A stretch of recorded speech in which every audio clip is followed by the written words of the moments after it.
মানসিকভাবে ভারসাম্যহীন, তাই গত 2 দশক ধরে শিকলবন্দি জীবন। পরিবারের দাবি, আর্থিক দৈন্যতায় সুচিকিৎসা দিতে না পারায় এমন নির্মম পরিণতি ভোগ করতে হচ্ছে এই ব্যক্তিকে, অথচ পবিত্র কোরআনের হাফিজ তিনি।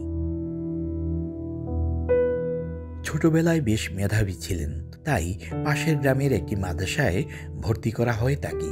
সেখানে পবিত্র কোরআন মুখস্থ প্রায় শেষ করেন, কিন্তু হঠাৎ করে মানসিকভাবে ভারসাম্যহীন হয়ে পড়েন আব্দুল খালেক। 2 দশক আগে এমন ঘটনায় মাঝে মধ্যেই নিরুদ্দেশ হয়ে যান তিনি। পরে যাতে আর কোথাও যেতে না পারেন, সেই জন্য পরিবারের সিদ্ধান্ত অনুযায়ী শিকলবন্দি করে রাখা হয় আব্দুল খালেককে। এদিকে ছেলের এমন পরিণতিতে মা শামসুন নাহারি একমাত্র ভরসা। অসহায় ছেলে আব্দুল খালেকের নাওয়া খাওয়া চলে এই মায়ের হাতে। তার সঙ্গে আব্দুল খালেকের দুর্বিষহ জীবনচিত্র জানান তার সহপাঠী এবং অন্যরাও। 1, 2, 3 ঢাকায় জমি জিতে নিন 100% ক্যাশব্যাক সহ 20 কোটি টাকার পুরস্কার। আমাদের সাথে একসাথে লেখাপড়া করছে জয়শ্রী রহমানী আরবি হাফিজি মাদ্রাসায়। দীর্ঘ আজকে 20-22 বছর সে মানসিক অবস্থা খুবই অসুস্থ অবস্থা আছে। টাকা পয়সার জন্য তার চিকিৎসা করা বহু টাকা পয়সা খরচ করছে, জায়গা সম্পদ বেশি খরচ করছে।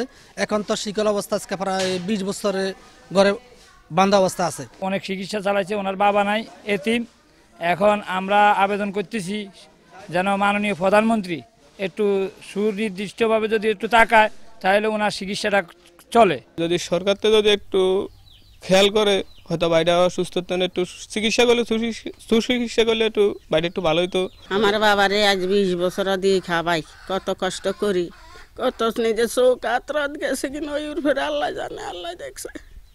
কত কষ্ট বাবারে লই এই অরণ্য ওড়াইছি, কত খুশি করি আইস করি কোরআনে হাফে যাইব হয়েছে, শুনাইব, এই শুনানে রক্তে এই বেতা লই গেছে।